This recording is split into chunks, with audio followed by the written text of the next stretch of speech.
These pumpkins here, I didn't want them to look like they came from a kit. No disrespect towards kits, but I didn't want them to look like they came from a kit.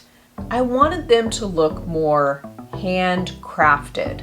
You may be surprised to hear that I'm going to be making pumpkins from a kit, and I say, you're surprised. And I'm doing this because at the point in the tiling process, I wasn't sure if I was gonna grout the pumpkins or not. And we'll discuss how I decided to grout or not later in the video. So doing this allowed them to still stay kind of stuck together, but allowed me to sort of fan them out and to tile the pumpkin a little quicker. But yet the mirror tiles are actually glass and not plastic. I gotta say, I was really surprised about that. Let's get to it.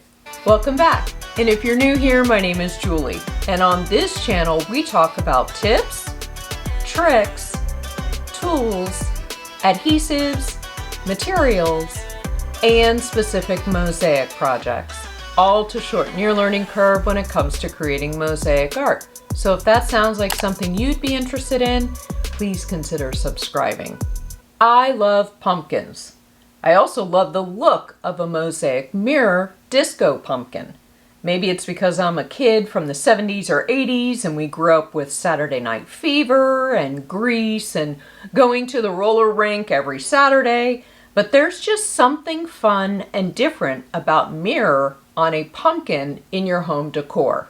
So the pumpkins we're going to be making today are actually from a kit, and if you've been around my channel for a while, you may be surprised to hear that I'm going to be making pumpkins from a kit. And I say, you're surprised. In over 25 years of making mosaics, this is the very first kit I've ever made. Now, no shade towards mosaic kits. I think that they serve a tremendous purpose. They help somebody who may have no interest or no way of taking a class or no way of knowing what to pull together to create a mosaic project. So these kits have everything usually included. So if there's tools required, there may be a tool in there, or the adhesive, or the tesserae, or the substrate. So I think that they serve a tremendous purpose in helping people sort of dip their toes in the water of learning the process of mosaic making. So when I saw this mirror mosaic pumpkin kit at a large box store chain here in the US, and it was only $5, well, I decided I had to give it a try. I wanted to see what I would get for $5 and how good was this kit really? How good was this kit for somebody who's never done mosaics before? I wanted to see what they would get. Now, I'm not getting paid or sponsored by that large box store chain that sells and produces the pumpkin kit that we're going to be using today.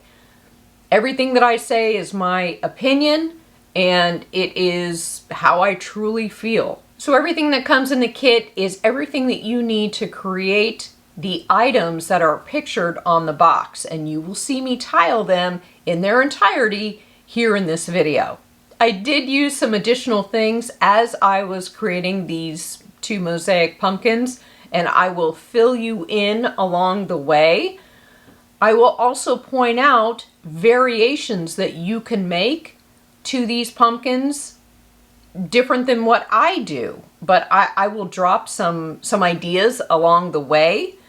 Some may think that what I do is a little more difficult. I will tell you an easier way to do it, still getting the same sort of effect as to what I'm doing. So I'm talking about small changes or small tweaks that could make a big difference in the overall result of your mosaic disco pumpkins.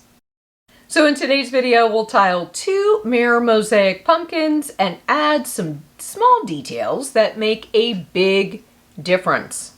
We've got a lot to cover, so let's get started. I think I'm so excited because I really had a very low bar for how these pumpkins were going to turn out. The picture of them are cute on the box, but I love the how you can really elevate the look of them by just doing a few small things. So I'm excited. As I mentioned a little earlier, the kit comes with everything you need. So there's an instruction sheet, there are 2 pumpkin substrates, 2 stems, there are mirror tiles in 2 different colors, and there's a pair of gloves. That's a lot for $5, right? I'll give you my thoughts with everything that came in the kit a little later in the video, but for now, let's start tiling and then we'll circle back around and talk about things. So the kit includes mirror tiles in a rose gold color and a yellow gold color. So I started by tiling a pumpkin using the rose gold mirror tile. And I started at the top of the pumpkin and worked my way around in a single line circle. Now, I'm tiling these pumpkins without using my wheeled glass nippers. As badly as I wanted to use them from time to time to fill in any gaps, I resisted the urge. You'll see that initially, I'm literally tiling the pumpkin 1 tile at a time. This is not how I tiled the majority of the pumpkin, but just starting out here at the top, it was what I needed to do. Now, one thing to note, you can see me putting glue on the backs of the tiles. I'm using Weld Bond, which is a white glue which dries clear. And I'm doing this because at the point in the tiling process, I wasn't sure if I was going to grout the pumpkins or not. And we'll discuss how I decided to grout or not later in the video. But I needed to make sure that each tile was adhered to the substrate and could withstand the grouting process. And despite the adhesive on the backs of the tiles being really, really strong, I mean, I was super impressed with the adhesive, but I didn't know how it would stand up to grouting, and I didn't want to risk it. So as a precaution, I used Weld Bond to adhere the pieces to the substrate. If you don't plan to grout your pumpkins, then the adhesive on the mirror tiles is plenty strong. So I continued tiling in a single circle around the pumpkin. And I got to the point where I started to tile in small sections of tile, bigger than just placing a single tile 1 by 1. So what I did was I would break off 2 or 3 tiles at a time and separate them from one another in just one of the corners. So doing this allowed them to still stay kind of stuck together, but allowed me to sort of fan them out and to tile the pumpkin a little quicker. It was when I had tiled maybe 4 or 5 circles around the top of the substrate that things got a bit easier and quicker for me. And this went on for a while. And that's because the sections of the pumpkin in between the vertical crevices were getting larger. And they were like a flat area or flat surface area. So I'd break off sections of 4 or 5 mirror tiles at a time and adhere them to the substrate. When I'd get to a crevice in the pumpkin, I would try not to cover it up with a tile, but instead make sure the tile edge went down into the crevice. I wanted to accentuate the crevices of the pumpkin. Now, it didn't always work out for me that way, but I tried. A for effort, Julie. And another benefit of using the Weld Bond adhesive is that it's easy to move the tiles around if I don't like how or where I place them initially. So like I said earlier, the adhesive on the backs of these mirror tiles is so good that you wouldn't be able to easily move the tiles around if you didn't like how or where you initially placed them on the substrate. It's doable, but you might need, to use some tweezers or something to get under the tile in order to pull it off the substrate and then place it where you want it. So let's circle back and talk about my initial thoughts on what was included in the kit. So yes, I realized that the kit was only $5, but I still have thoughts, and those are the stems look like really cheap plastic, but yet the mirror tiles are actually glass and not plastic. I gotta say, I was really surprised about that. I mean, impressed with the quality of the mirror tiles to the point where they were worth paying $5 for. Now, there are gloves included for your safety when handling the glass tiles, but to be quite honest, however, I didn't use them, and I could see how using gloves with handling the tiles would actually be incredibly frustrating. I mean, I know they're included for safety, but you want to know why? Because again, the adhesive on the back of the mirror tiles is so dang good. And I didn't use the gloves because I'm used to getting cut by Mosaic tesserae anyways. But I'm happy to report I didn't get cut doing these Mosaic pumpkins. Now, as I made my way down toward the bottom of the pumpkin, I needed to tile in the same way that I tiled at the top of the substrate, which was to work with a smaller section of tiles, like 2 or 3 at a time, and separating them by pulling them apart at one of the corners and sort of fanning them out a bit and adhering them to the substrate. This helped to cover up the white substrate underneath, which shows through in areas. I'm sure you can see it here. As I got to the bottom of the pumpkin, I tiled as best I could to not only cover the substrate, but also to make sure the mirror tiles were in a flat layer so that the pumpkin would sit nicely and level on a table, desk, shelf surface, wherever I decide to display these. And once I was done tiling the rose gold pumpkin, I got to work with the yellow gold pumpkin. And yes, I tiled this one exactly the same as the first one. However, this one went much faster because I knew what to expect and I knew what I was doing. Again, I started at the top of the substrate and squeezed in as many of the mirror tiles as possible, but made sure they remained in a flat line and weren't placed on top of each other. I continued placing each tile one by one until I could start tiling in a very small section of, let's say, 2 or 3 tiles at a time. And then eventually I graduated up to sections of 4 or 5 at a time. Now, in tiling a pattern like this, if you plan to grout your pumpkins, the grout will really accentuate and highlight any areas of your pumpkins where there's more grout line or space in between each of your tiles. It will call attention to it. So for instance, at the top of the pumpkin, you can see the white space of the substrate poking through. Whereas in areas further down on the body of the pumpkin, my tiles are much closer together. In fact, some parts there is no open area or grout line in between the tiles because I worked in sections of 3, 4, and 5 tiles all stuck together. So that's just something to keep in mind as you decide how you want to tile your pumpkins. Now, if you don't want to grout your pumpkins, but you also don't like the white substrate poking through, then paint your substrate before you begin tiling. So if I were to do that for this pumpkin, I would look for a metallic gold craft paint, and I would paint a layer or 2 on the substrate. I'd let it dry thoroughly, and then start your tiling.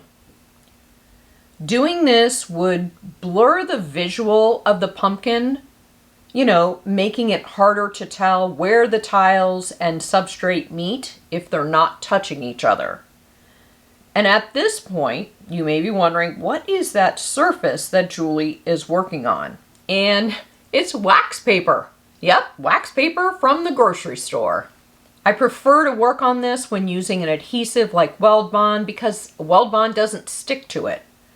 I should also note that yes, I did tile both of these in the same day and it took about 3 hours total. And if you want to tile them while watching Netflix or whatever else, this is a fun therapeutic project which doesn't require too much thinking and attention. And once I was done tiling both of the pumpkins, I let them sit for at least 24 hours before I did anything else to them. Okay, so the next step is something that was not included in the kit, and that is, should I grout them or not? Now, if you're not a mosaic artist, that thought may not come to mind for you, but as a mosaic artist, it's just the next step. I don't even want to say logical step, but it's just the next step that I would think of as far as, well, yeah, am I going to grout these or not? So I really was on the fence. I could see them grouted.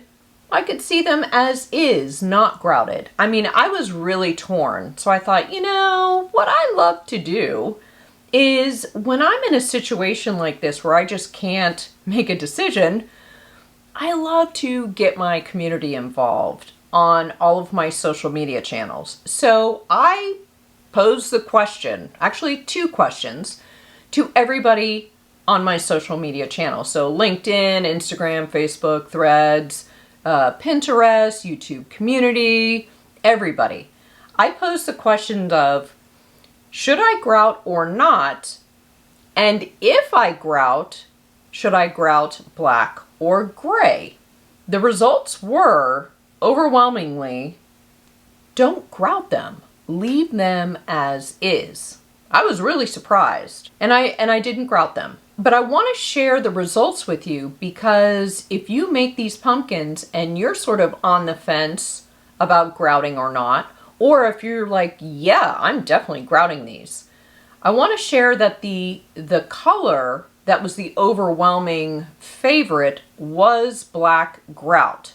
So I'm just sharing this feedback in case you're looking for some sort of, not necessarily answer, but a majority thought black was the way to go. I think white grout got maybe 2 votes, and I remember a light gray grout getting a vote. And also, had I decided that I wasn't going to grout before I started tiling, then that would have eliminated me using the weld bond to adhere the tiles onto the pumpkin. But like I said, I really wasn't sure if I was going to grout or not when I started tiling.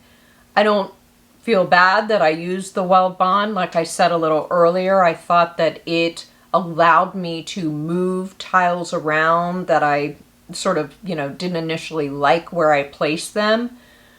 However, if you are planning to not grout your pumpkins, the adhesive on the back of those mirror tiles is so strong you are fine. But if you are going to grout, I would consider using some sort of adhesive that works well on the substrates, because you just want to be sure after doing all of that work that the tiles aren't going to come off once you start the grouting process. And yes, mosaic kits are a great way to dip your toes into the process of mosaic making, where someone else has done sort of the hard work for you in that they've pulled everything together that you need. They've made all of those decisions for you so that all you have to do is concentrate on following the instructions that come with the kit. These pumpkins here, I didn't want them to look like they came from a kit. No disrespect towards kits, but I didn't want them to look like they came from a kit. And I also didn't want them to look like something I picked up at my local home goods store. No shade towards home goods. I love home goods, okay? We love home goods. But I wanted them to look more handcrafted. So the first thing I wanted to do was make a couple mosaic leaves which I'll attach to the pumpkin. Now I'm making these with scrap glass, both stained glass and vitreous glass tile. But you could also use ready-made small ceramic leaves or pottery shards like broken plates, bowls, and cups. You could also use lightweight metal or silk leaves and call it a day. But I want to make some mosaic leaves. Since these are lightweight pumpkins, I'm only going to make one small leaf for each of the pumpkins. So I started by sketching a couple leaves on copy paper, and then I cut them out. Next, I got my roll of adhesive mosaic mesh and cut out a small strip slightly wider and bigger than the leaves I had drawn. Using painter's tape, I taped the copy paper sketch to the pieces of mosaic mesh. And then I went dumpster diving, so to speak, in my collection of glass cutoffs, which are from previous mosaic projects. Those of you who have watched previous videos here on my channel know that I encourage you to keep your glass cutoffs or your pottery shards because you just never know when you might need them. So these are small pieces of glass which are perfect for little projects like this. And I wanted to use a mix of greens for the leaves. Because I'm using mosaic mesh, I need to make sure I wasn't pulling any transparent glass to use because otherwise the mesh would show through. Once I found a mix of pieces I liked, I got to work cutting and adhering the glass pieces to the mosaic mesh. I used a small amount of weld bond to keep the pieces in place on the mesh. These leaves are very small pieces, so I went slow with the tiling. If you're unsure about working with mesh, then another option would be to try using a thin piece of wood which is cut out in a leaf shape. I made sure to leave an open area in the center of the leaves where two pieces of glass meet. This will be important during the grouting stage. So if your tesserae edges need to be smoothed, make sure you do it with the glass grinder or a sanding stone. Once I was done tiling both of the leaves, I very carefully pulled the paper backing away from the leaves. Now, another way around this would be to put a piece of plastic wrap over the sketch and then place the mesh over it and do the tiling. You may have seen me do this in a number of videos, but because these pieces are so small and the tiling went super quick, I skipped the plastic wrap this time. Shame on me, but that's how it goes. And then I let them sit and dry for at least 24 hours. You might be looking at these leaves and think, how in the heck is she going to grout those little things? They're on flimsy mesh and they're so small. And I say, very, very slowly and carefully. But before I could grout them, I first needed to trim the mesh into a leaf shape where it meets the tesserae. And next, I cut two pieces of 19 gauge wire. Now they're each about 4 to 6 inches long. And then I put a strip of painter's tape on each of them. So this painter's tape will act as a handle, I guess you could say, or a place I can hold on to them when my hands are covered in grout. Okay, so now I'm ready to grout. However, I'm not actually using grout. I'm going to use thinset instead. If you aren't familiar, thinset is a cement-based adhesive. So the thinset is actually taking care of the grouting part of the leaves. But it's also adhering or gluing everything together on the mesh. And once it dries, it'll give the glass and flimsy mosaic mesh a stiff structure. I also colored the thinset to make it black. And if you're curious how to mix thinset and color it and learn all of the other things that you can do with it to benefit your mosaic art, I'll include a link to the playlist down below in the description. So I first started the grouting process by putting a small amount on the back side of a leaf. So the mesh, the mosaic mesh, grabs a hold of the thinset quite easily. And I gently spread it over the surface area of the mesh. Then I turned the leaf over and did the same exact thing to the front or tiled area of the leaf. Again, You want to go slow when doing this, and you want to try to keep the leaf as flat as possible. The mesh is obviously not stiff, so if you aren't careful, it'll curve and bend, which you don't want to have happen. Also, as you're grouting, make sure you smooth the thinset along the edge of your tesserae, along the edge of the leaf. And once I was done grouting both of the leaves, I let them sit for about 5 minutes or so before moving on to the next step. Okay, they've been sitting here and are ready to have the thinset cleaned off. And again, I can't stress it enough that you need to be gentle and careful and go slow with this part. So I'm using a small piece of paper towel. But these leaves and the glass tesserae are so small that you could probably even clean off the thinset using a Q-tip. So I cleaned off the thinset on the tiled side of the leaves only.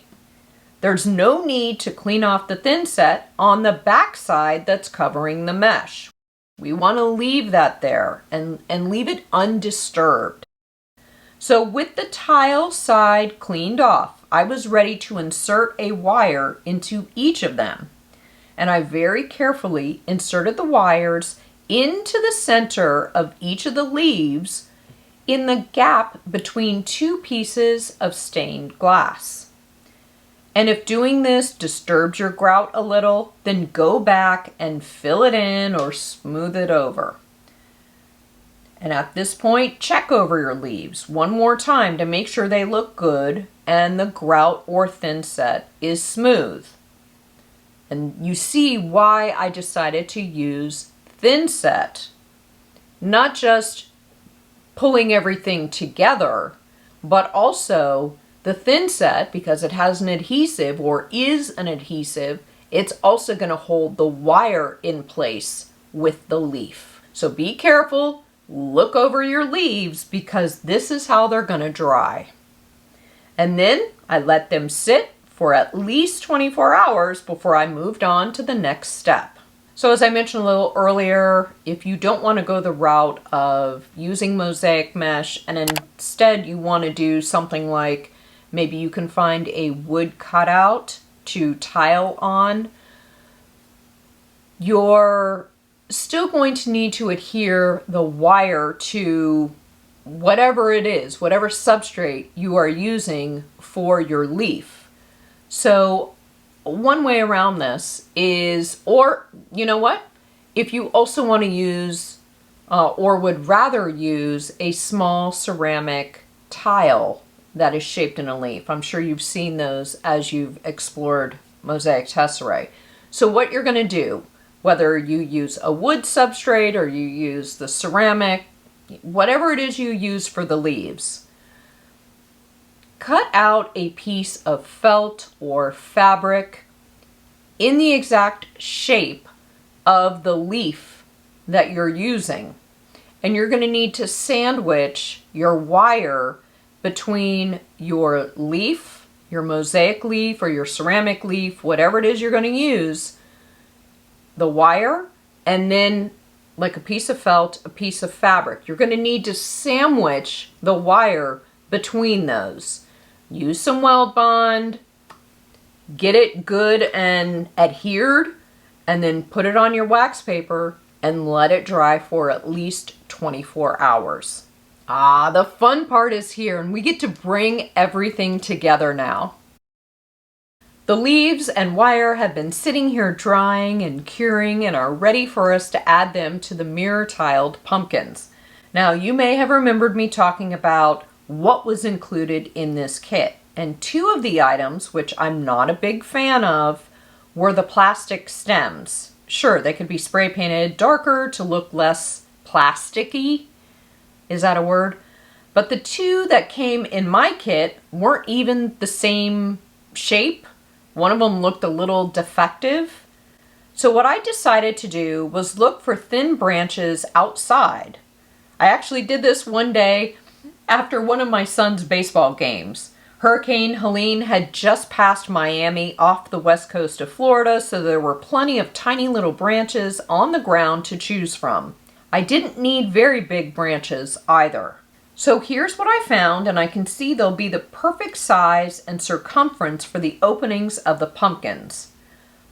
I broke off a small piece of a branch about an inch or an inch and a half long, and I decided to use an awl to get a hole going in the substrate just in case it was too hard for the branch to break through while still keeping intact.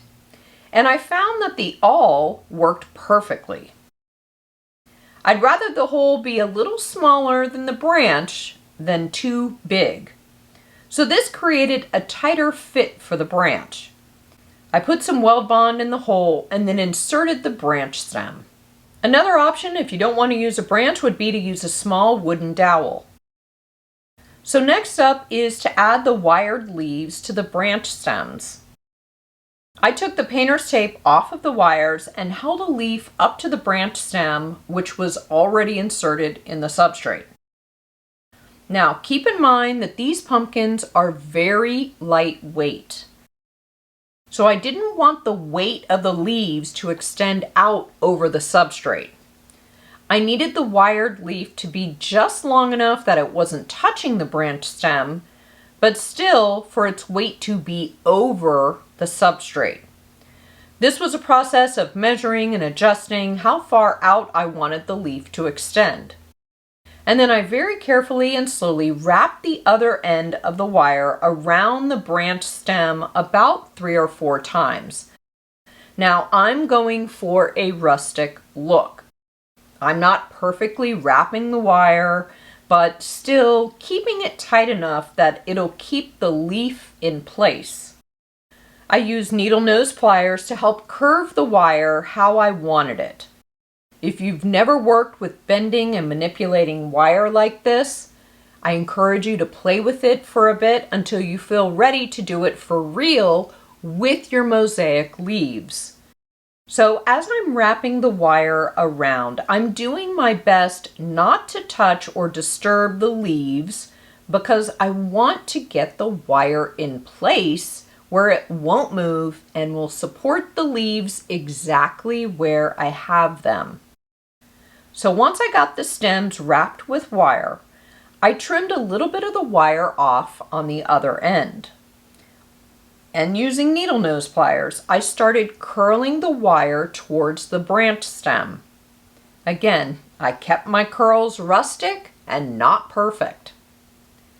I don't know why, but I always find the process of curling wire with needle nose pliers to be so therapeutic. What is it about that? I love it. And there you go. This is a fun way to personalize mirror mosaic pumpkins from a kit. What can I say about this video? It's going to be long. It's going to be, I think, pretty fun. I love how they turned out. I'm looking at them right here. I love how they turned out, and I'm excited. Ooh, this is a good one. And the glasses go on, and we're gonna have to take a break for a minute. What do you think? Huh? Here's the rose gold, and here's the yellow gold. Aren't they cute? I think they're so cute. $5. And then, you know, the materials, pennies. Pennies for the materials. Pennies. And just rustic and cute, and, you know, the mirror is so modern, but yet we've got the rustic on the top with the leaves and the wire, and I love eclectic, and these are definitely eclectic, but this is like a great, you know, $5. Okay.